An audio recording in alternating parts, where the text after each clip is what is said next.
This letter changed my life. Not an exaggeration. My company was a few months from running out of money, investors wouldn't talk to me, and we definitely did not have enough revenue to sustain operations. Then I got this letter. Congratulations. Your Phase 1 proposal entitled Modernized R&D Incentives and Recommendation Automation has been competitively selected.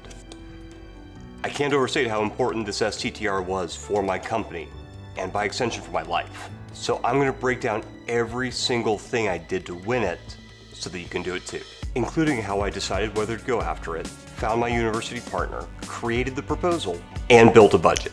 And this STTR has been on my mind because I just got back from a defense conference where a lot of quality startups were demoing, and most had applied for SBIRs or STTRs, but very few had won. So I want to help you. And this video is broken up into chapters, so feel free to jump to the one that has the information you need. And if something doesn't make sense, or if I need to explain something more, tell me in the comments. And I'll do my best to answer your questions so that everyone who deserves to get federal funding actually has a fair shot at it. So everything started with a phone alert about an STTR from DARPA titled R&D Automated Profit Incentive Determination, or RAPID, and it sounded intriguing. So I found the full solicitation, skimmed it to see what kind of work DARPA was funding. And they were looking for a couple things. Number one, they wanted ideas for alternative ways to assess reasonable profit. Second, they wanted help engaging startups that could do R&D for them. And third, they were looking for a tool to help contracting officers manage their acquisitions processes. And if that doesn't make sense, don't worry about it, it's acquisitions nerd stuff. The important thing was that at least based on a first read, there was a lot of overlap between what this STTR was funding and the kind of work I do. But applying for an STTR is a lot of work, and skimming the RFP is not analysis, so how do you know if an STTR is worth pursuing? So back in 2015, I applied for my first NSF SBIR. I had this great idea for a tool to help small businesses navigate federal acquisitions, and I invested legitimately probably 120, 150 hours into this proposal. For a whole month, I didn't do anything else. Cleared my calendar and just wrote this proposal. And I lost. And of course I was pissed at the NSF and the reviewers, but really I should have been pissed at myself. Because to win an NSF SBIR, you need to propose wild, high-risk, unproven tech. And you usually need a PhD on your team. And my tech wasn't wild. In fact, there was almost no technical risk there. And I don't have a PhD. And I didn't take the time to learn these unwritten rules, so yeah, shame on this guy. Then, fast forward to 2018, the Air Force puts out an SBIR for how they should create teams. And my software at that point did have some team analytics functionality, so I invested another 120, 150 hours. And this time I won the Phase 1, and that was great. But for the Phase 2, the Air Force wanted me to shift and focus on officer career pathing rather than teaming. So we shifted. And on the surface, the Phase 2 was great. We got a bunch of money and we could hire a bunch of people. So this line, this is the Jeff happiness line. So as you can see, lost the NSF proposal, boom, I'm low happiness. Win the Air Force proposal, I spike up, but it's gradually fading. It's fading because I realized pretty quickly that all the people I had hired, all the money I had won in that Phase 2, well, it was paying for people to build HR tools that weren't really contributing to my commercial goal. And pretty quickly I realized I wasn't running a small business, I was running two micro businesses. One building HR tools for the Air Force, and one doing the stuff I actually cared about. So moral of the story, even if you win an SBIR or STTR, you can still lose if the content of that SBIR or STTR doesn't align with your commercial interests. And when I tell the story, the problems are obvious and I feel like a dumbass. But when you're a cash-starved startup and the federal government comes along with a check worth a couple $100,000, well, it's really easy to tell yourself, actually, what I'm building for the government is pretty close to what my commercial customers want, and I'll get us back into alignment after the contract starts. Or, well, actually, this HR stuff's pretty exciting. I mean, I needed the money, but I also needed the time, and building this HR stuff for the Air Force took a lot of it. So today, when I see an interesting SBIR or STTR, I ask myself 5.5 questions. First, do I have 100 hours between now and the due date to write a proposal? Second, what will happen to the work I delayed to make time for the proposal? Third, what are my chances of winning? Fourth, how much overlap is there between the work on this SBIR and my commercial product roadmap? Fifth, will this SBIR help me connect with commercial or government customers? And my half question, will the proposal have any salvage value? So will I be able to recycle the content from this proposal into future proposals? Oh, by the way, I just realized I've been saying SBIR when this story is about an STTR. Well, the two programs are basically identical except for the stuff about having a university partner, and we'll talk about that in a minute. So this is how I evaluated myself on these questions. First, I probably didn't have 100 hours. My wife was pregnant, and my side hustle was operations consulting for large financial institutions, which is intense, so I wasn't sure I had the time. Second, there were a couple deliverables for my clients that I couldn't push off. So doing this proposal basically meant giving up nights and weekends for the next month.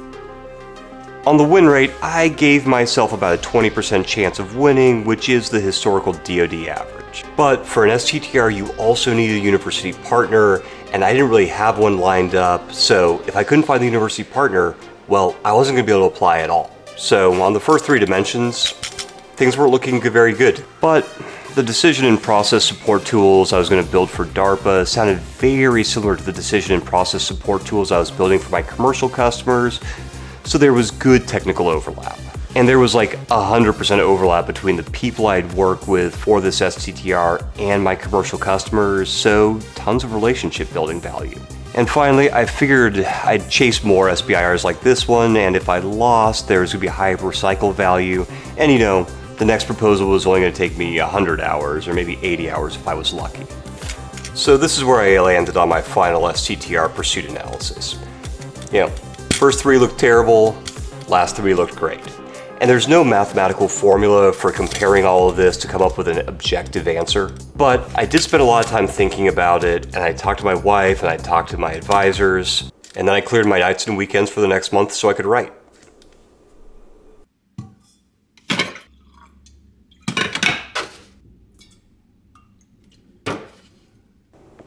Sorry, I need a little coffee for this next section.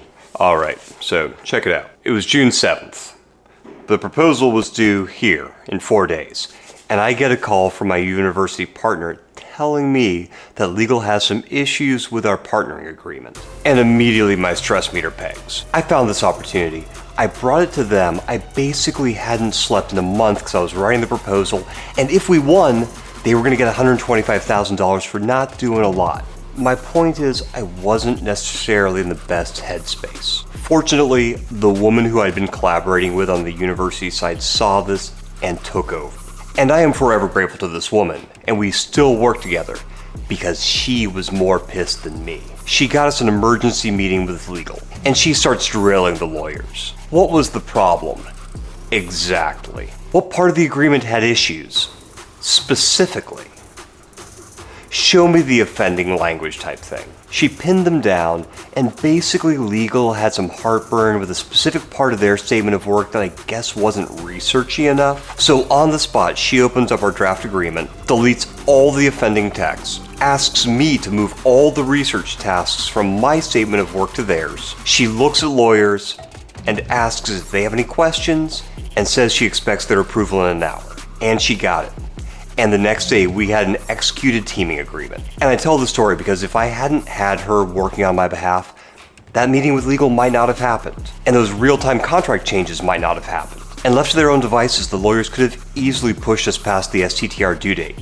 And none of this ever would have happened. So here's what I've learned. First, you have to start early. So make a list of every single person you know at a university and ask them for an introduction to their grants team. Then talk to their grants team and tell them that you're thinking about applying for an STTR in the next 6 months and ask them for the names of any principal investigators who do work in this space and any pre-vetting applications that they have so that when a hot STTR drops, they already know you already have the niceties of the admin worked out, so you can get right into negotiating a teaming agreement. Second, you need a frontline person who's bought in that can move the process on the inside. Third, you need a mid-level person who could act as the sponsor and provide top cover. Fourth, only some people can be principal investigators. Mostly they seem to be professors, but every university is different. But if you're serious about STTR, get on Google Scholar and LinkedIn and start finding academics who do research in your space. Fifth, universities want to publish their work, so make sure anything you ask them can go public. And sixth, A few $100,000 or $1 million of R&D funding is massive for a small business, but is nothing to a university. So you're going to care a lot more than them, and you're going to have a lot more urgency. So be pragmatic. They're big and bureaucratic, and you're small and scrappy. So it's much easier for you to work around their constraints than trying to get them to change.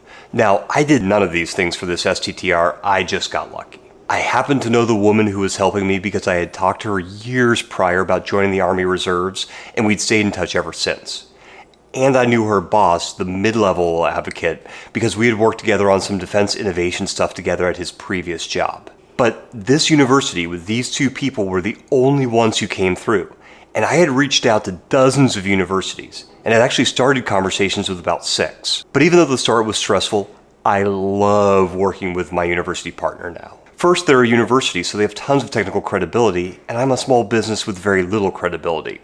So when the government sees their name on a proposal, it gives them a lot more confidence that we can deliver. Second, they do a ton of events that I've gotten pulled into, which has helped me with my marketing and led to other cool opportunities. So yeah, I'm pro STTR and pro university partnership. You just have to start early. But while I was working through this partnering issue, I was also working on my proposal. And this is going to need some space because I want to lay out all the documents. So let's go to the office for this one.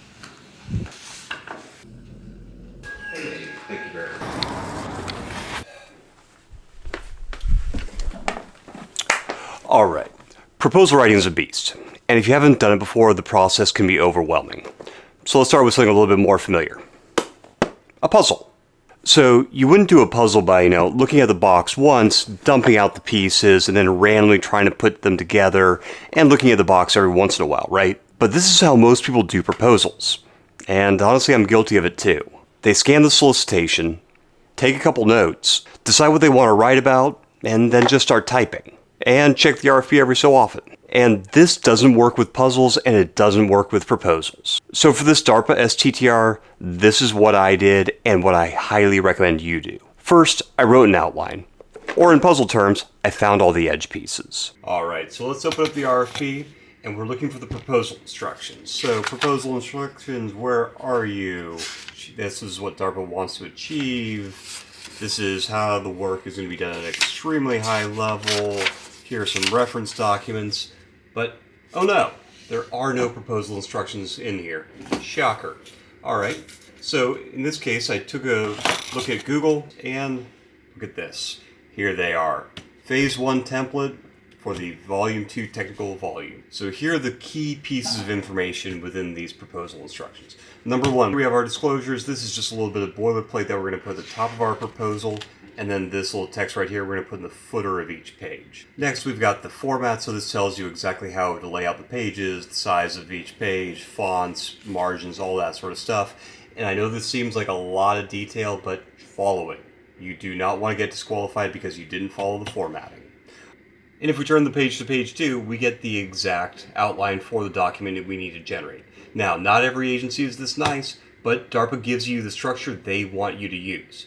So these numbered sections here, like identification and significance of the problem, phase 1 statement of work, all of those things are going to become the major headers in the outline for our proposal. And then the text that's underneath it, well, we're definitely going to include it in our outline initially, and it may get deleted, or something like for example, right here. It tells us the details of what is supposed to go into the statement of work. So the phase 1 approach, the tasks that are planned, how and where will the work be conducted, schedule of major events. So this gives us the outline. This gives us the major bullets that are going to be in our proposal and our outline. But that doesn't mean that we can ignore the original RFP. So the RFP gives us a lot of context on the who, what, when, where, why that informs what we should be writing about here. So for example, we have objectives that are laid out here in the RFP. These objectives aren't in the outline instructions, aren't in the technical volume instructions, because this is the technical volume that would be used for all proposals. So we're going to be putting in stuff here from the RFP into the areas where it belongs. Now, mind you, sometimes it isn't clear what from the RFP should go into your outline. So for example, here it says that one of the goals of of this research is to speed up negotiating timelines. And then here, it says, let's see if I can get this to focus so you can see that. And then here it says that manual processes introduce error and take time. But is solving manual entry issues an objective? I mean, it seems like this manual entry would be contributory to speeding up the timelines, but that isn't actually explicit. And if we look over here in the Phase 1 timeline, well, there's actually no mention in here of anything about manual processes or speeding up negotiating timelines. But it is sort of implied through this discussion about building tools that enable processes. So we have to make a call. Are we going to talk about speeding up negotiating timelines? Are we going to talk about some of these manual entry issues? And if we do, should we include them as a single item? So should this manual entry be combined with the speeding negotiating timelines, or should those be two separate items? And honestly, it can be hard to know. But what is important is that we include all of it. Because if we include everything, well, we might lose an inch of real estate in our proposals, that we're writing about something the government didn't actually care about, but it won't get us disqualified. Whereas, if the government says, hey, was this a complete proposal? Did the proposers address all the issues laid out in the RFP? And we omit one of these items, that could get us disqualified. So I'm always going to err toward the side of include more. So for the SOW section, I work iteratively. First, I look at the SOW section of the RFP, and anything the government says I have to do, well, that becomes part of the SOW. So if I look through here, all of these items of the objectives, anything here in the description that indicates that the government's looking for a specific thing to be done, or here in the Phase 1, it says that you will research the factors. We say we will have at least 5 factors will be included. We have to specify how the interdependencies and changing of these factors should drive alternative profit objectives.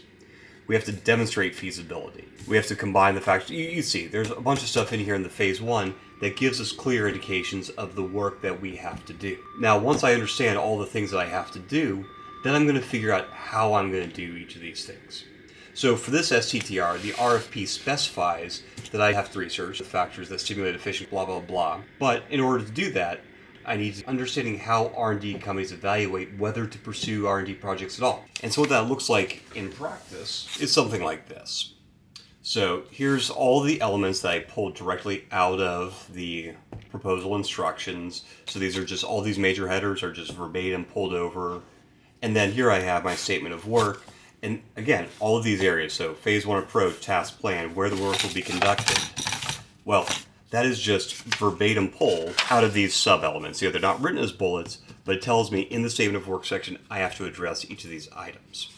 All right, so now I have my base outline. And then if I come over here, here's what my outline ended up looking like after I'd put in some more detail. All right, here we go. Here's my statement of work.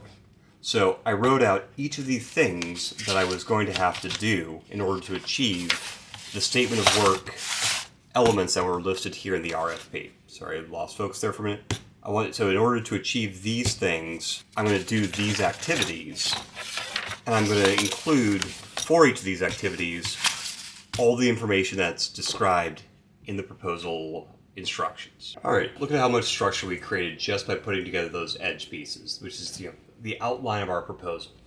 We got the edges created. It gives you a sense for how much space there is, how things are laid out. It really ties the puzzle together. Plus, it allows you to connect this image here, our RFP, to what you're actually going to start creating. Next, I went through the RFP to look for information about how my proposal would be evaluated. And you may have guessed this, but it wasn't there. So I Googled for the DoD-wide SBIR evaluation instructions, and I did find a document with some general direction on how my proposal might be evaluated. So I saved that for easy reference. Next, I searched for context about this acquisition. So any statements that gave information about the who, what, when, where, why of what the government was buying and what they wanted to achieve through it. And that context went into my outline. Or if it gave insight into how my proposal would be evaluated, it went into the evaluation document. All right.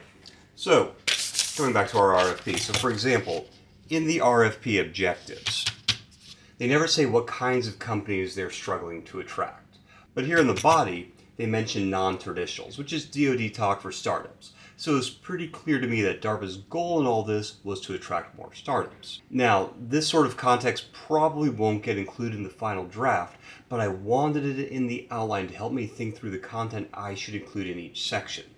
In this STTR, it also referenced these documents.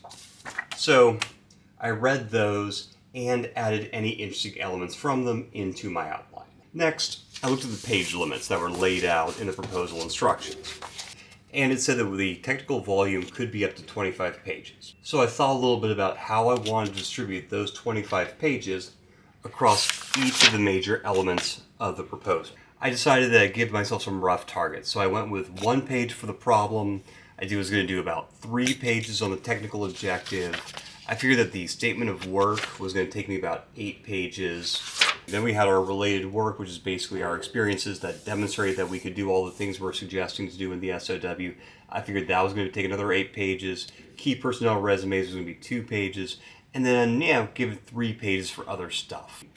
And at this point, I posted the outline to Google Docs so my university partner could edit and comment. Now, I wasn't waiting for their input. I didn't have time for that. But university people are smart, and I wanted to make sure that if there was anything in there that might cause them to freak out and not sign a partnership agreement, we identified it early. Well, joke's on me, because there was stuff in there that caused them to freak out, and we didn't identify it until about 4 days before the proposal was due, but it was still a good idea to do it. So my daughter just had her second Halloween. She was the very hungry caterpillar, my dog was the butterfly, and it was exactly as cute as my wife and I had hoped. And after we got home, I let my daughter have a couple pieces of candy, which was dumb, but it was Halloween. And then when she had those first couple pieces of candy, she wanted more.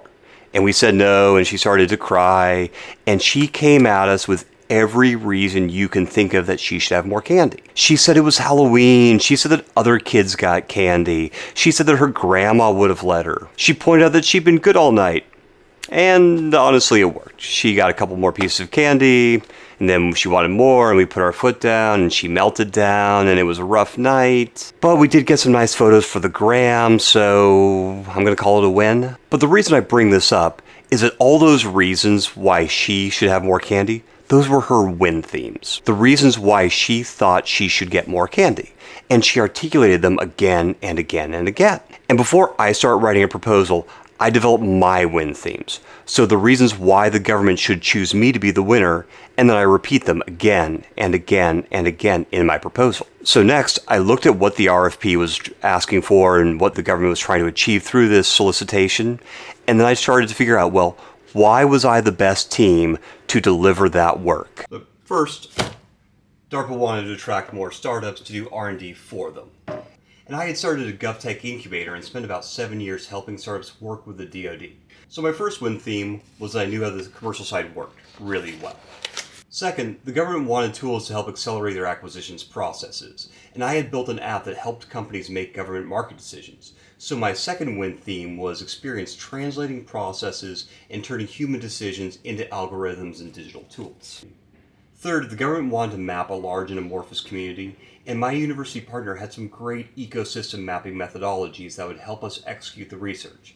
So our third win theme was, we have a process. I also had a lose theme, or a reason why I thought we might lose. And basically it came down to our lack of in-person government time as an acquisitions officer or contracting officer. The STTR was going to require a lot of research and interviews with government acquisitions people and interactions with specific tools, processes, and procedures that I had never used. So I was concerned that another proposer that had worked in government might have an advantage over us. So basically I left with 3 win themes that I wanted to stress and 1 lose theme that I wanted to mitigate. So now I had an outline, the proposal evaluation criteria, and my win themes. So it was time to figure out what to rate. So I started by looking at my outline and looking at each of the headers and just brainstorming everything I could imagine writing about that was relevant to that header. Then I started organizing and pruning those ideas. So for every idea I asked, does it directly address that outline header? Will this help me increase my evaluation score? Does it support a win theme or lose theme? And is it duplicative of a point I make elsewhere, and if so, where should it live? So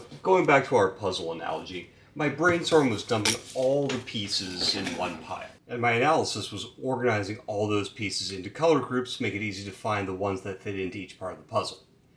And I know this isn't a perfect analogy, but I hope you can see that by following a process, I was setting myself up for success in puzzles and in proposals. And I was ruthless. A 25-page proposal sounds like a lot, but it gets filled up really quickly. And you want your proposal to be clear, concise, and focused. So any idea that didn't score well got cut, and what was left were the seeds for my proposal. So at this point, my outline looked about like this. So under each header, there were solid ideas bulleted out that together would address each topic and should nail the evaluation. And quick aside, I've read a lot of proposals and a couple tips. First, this is not the time for creative writing or poetic storytelling. Just answer the question posed in each of your outline headers thoroughly and completely. Second, try to address everything in one evaluation factor in one part of your proposal.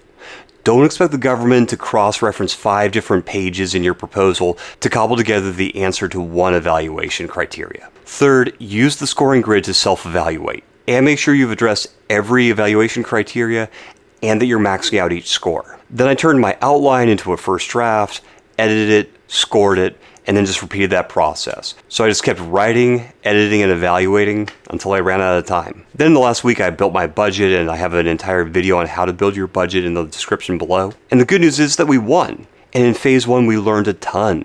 And it gave us the confidence and allowed us to build a relationship with the DARPA customer that we had the confidence to propose, I'll call it, a little bit of an unusual phase 2, which we also won. And it's been incredible.